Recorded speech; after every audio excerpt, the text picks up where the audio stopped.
Magandang araw Luzon, Visayas at Mindanao, Sabah. So welcome back naman po kayo ngayon dito sa ating Pilipinas News Channel na kung saan ako po bilang inyong lingkod ay maghahatid na naman po sa inyo ng mga balita na pinag-uusapan ngayon dito sa ating bansa.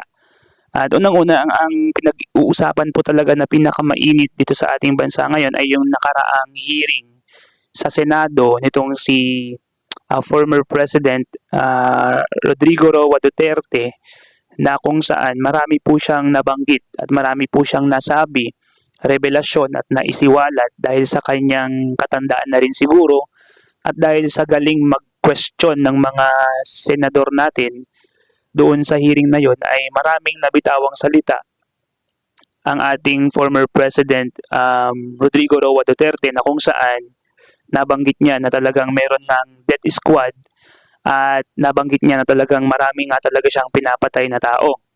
So yung top 5 na balita ngayon mula sa News 5, sinabi dito number 1 nga po itong si ex-President Duterte. Sinabi dito sa number 1, ex-President Duterte dapat kasuhan matapos umamin sa Senado. Ito po ay talagang mainit po ngayon na usapin dahil marami pong nasabi nga ang ating Pangulo, ating former President. Pangalawa, paglipat ng 90 billion excess funds ng PhilHealth sa National Treasury ipinatigil ng SC. Pangatlo, si Alice Guo na siya namang isang pinag-uusapan din na personalidad ngayon sa ating bansa ay sinampahan ng kasong material misrepresentation ng COMELEC. Pang-apat naman, ang bagyong Leon lalong lumalakas. So ito po yung bagyong pinagdadaanan po natin ngayon maliban kay Christine. At pang-lima naman po, John Wayne Sase, arestado matapos umanong mapatay sa pamamaril ang nakaalitan. So si John Wayne po ay isang aktor, mga kababayan. So maaari umanong magamit ng Department of Justice or DOJ at International Criminal Court or ICC ang pag-amin ni dating Pangulong Rodrigo Duterte sa pagdinig ng Senado tungkol sa war on drugs. So, yung pong mga nasabi mismo on record nitong ating former President Rodrigo Roa Duterte ay maaaring maging sandata ng DOJ or Department of Justice laban sa kanya mismo. Ipinatigil ng Korte Suprema ang tuluyang pagsasauli ng sobrang pondo ng PhilHealth sa National Treasury. Nakatakdasan ng kumpletuhin ng PhilHealth ang pagsasauli ng halos 90 bilyon sa susunod na buwan. Sinampahan na ng kasong material misrepresentation ng COMELEC si dating Bamban Tarlac Mayor Alice Guo sa korte. Lalo pang lumakas ang bagyong Leon habang nasa karagatan ng Cagayan. So ramdam po dito sa amin mga kababayan dahil ito pong part na ito ay malapit po sa Cagayan at ito po ay mismong Region 2 at Isabela po ang kinalalagyan po namin. Sa ibang mga balita po, no, inaresto ang aktor na si John Wayne Sase. Ito po yung sinabi ko kanina, matapos umanong barilin ang nakaalitan niyang kaibigan sa Pasig City. Iginiit naman ng aktor na nauna siya umanong pinagbantaan ng biktima. So ito po mga kababayan yung bunga, ito po no, domino effect po kasi ito. Ito po yung bunga ng hindi rigid or hindi striktong paghuli ng mga drugs or paghuli ng mga drug pusher, drug addicts at drug lords sa ating bansa. So ito pong si John Wayne Sase po kasi ay meron pong mga records na tungkol sa related sa drugs. Kaya po nagkakaroon po ng mga ganitong mga senaryo. So nabaril po niya ang kanyang kaibigan. Take note, kaibigan po niya ang kanyang nabaril. So regarding po sa nangyari nung October 28, okay, sa hearing sa Senado nitong October 28 nga lamang po, sinabi po sa News 5 ni Manny Mogato, maaari nang simulan ng Department of Justice or DOJ ang paghahain ng kaso laban kay dating Pangulong Rodrigo Duterte kasunod ng kanyang mga testimonya sa pagdinig ng Senate Blue Ribbon Committee kaugnay sa war on drugs. So sinabi po niya, Duterte dug his grave when he told the Senate Blue Ribbon Committee he had encouraged the criminals to fight back the police so they could be killed. No public official would encourage killings, not a president nor an elected local official. Killing a criminal is not the solution. That was Duterte's antidote to crime. It resulted in a human disaster. Tens of thousands died and blood flowed like a river in the city's streets. So dahil po dun sa mga nabanggit ni former President Rodrigo Roa Duterte, mga kababayan, ay maaari po siyang makasuhan or masampahan ng kaso ng DOJ or Department of Justice, mga kababayan. At ito po ay aabangan natin sa mga susunod na panahon kung ano po ang mangyayari sa Duterte or kay Duterte, mga kababayan, at kung totoo bang gagawin ng DOJ ang paghain ng kaso laban sa kanya dahil sa kanyang sinabi.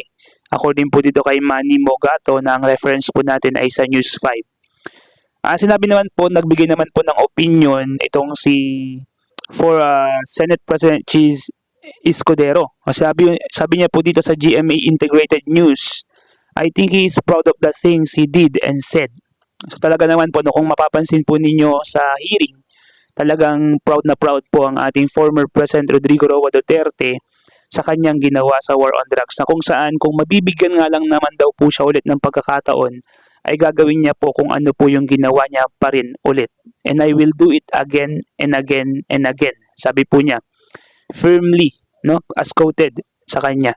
For Senate President Cheese Escudero, former President Rodrigo Duterte seems to feel pride about his actions regarding the bloody drug war during his presidency.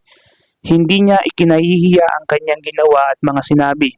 Maliwanag yun sa statement niya kahapon. Escudero said during the kapihan sa Senado on Tuesday.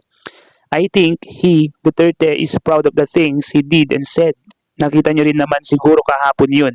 Hindi niya ikinakahiya ang kanyang ginawa at mga sinabi. Maliwanag yun sa statement niya kahapon.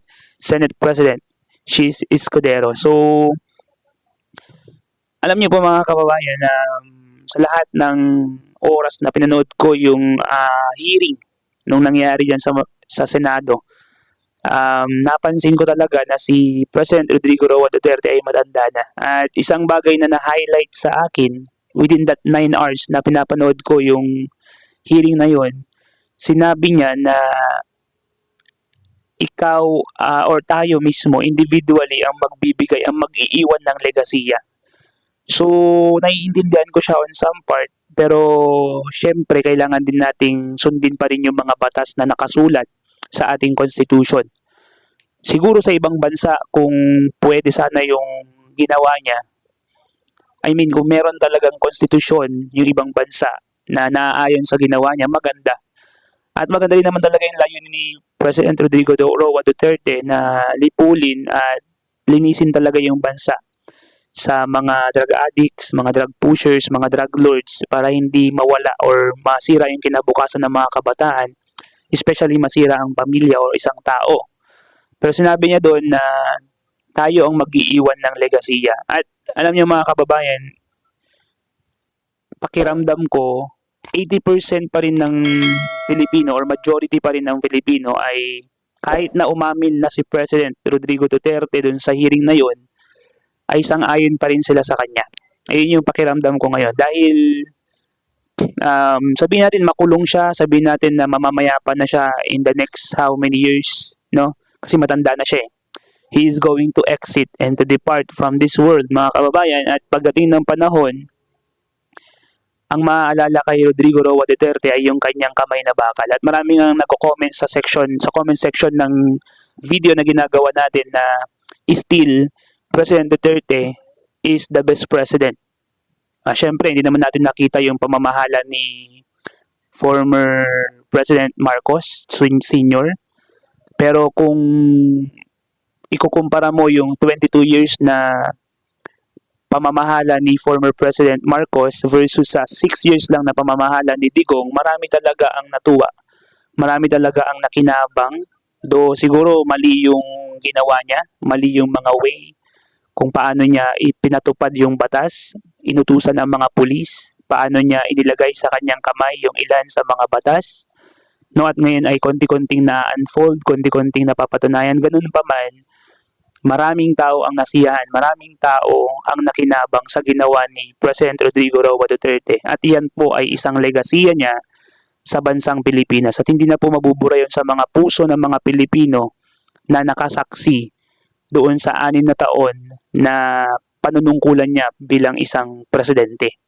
At yun po yung tinatawag niyang legasiya. So kahit ano man po ang mangyari sa kanya, tapos na yung kanyang panunungkulan at nakatatak na po yun sa kanya. At tignan po natin kung meron pang papantay, tignan natin kung meron pa yung kagaya niya na maaaring mag-lead ng bansa natin. Dahil sa napapansin ko ngayon, si PBBM, okay naman po yung ginagawa niya, ngunit naging maluwag. Okay, naging maluwag po muli yung mga kriminal, naging maluwag ang PIDEA, hindi gaanong maraming nakikita sa social media na nababalitaan, nakagaya nung kay Rodrigo Roa Duterte noon. Although meron tayong due process, okay? Meron tayong tamang pamamaraan ng pagkakaso, tamang pamamaraan ng pagtrato sa mga pushers, sa mga addict, sa mga drug lords. Pero matagal. Yun nga yung pinaglalaban ni President Rodrigo Roa Duterte na matagal na 1 taon, 5 taon, no? Yung due process. Yun yung batas po na sinasabi ni President Rodrigo Roa Duterte. Pero spiritually speaking, lahat naman po ng mga nagkasala ay mananagot. Pero yun lang po siguro yung slight na pagkakamali ni President, no? Na nilagay niya po sa kanyang kamay yung ilan sa mga batas at mga errors, kamalian na nagawa niya during his administration. Pero in my own thoughts, mga kababayan, in my own opinion, wag niyo po akong i-bash, no? Pero salute pa rin tayo. Salute pa rin po ako kay President Rodrigo Roa Duterte. At inaabangan ko din yung mga darating pang gagawin naman ng ating current president na si President Bongbong Marcos Jr. So tingnan po natin kung anong mangyayari sa bansa natin. So once again mga kababayan, maraming salamat po sa inyong panonood. Kung nagustuhan po ninyo ang ating video ngayon ay paki-like naman po ang video na to at mag-subscribe na po kayo bilang pagpapakita ng suporta dito sa ating channel. And magandang balita po dahil from 7,000 subscribers, nandito na po tayo ngayon sa 8,000 subscribers, running to 9,000 subscribers na po tayo dito sa Pilipinas News Channel. Maraming salamat po sa inyong pagsuporta. So once again, this is Pilipinas News Channel. Peace out.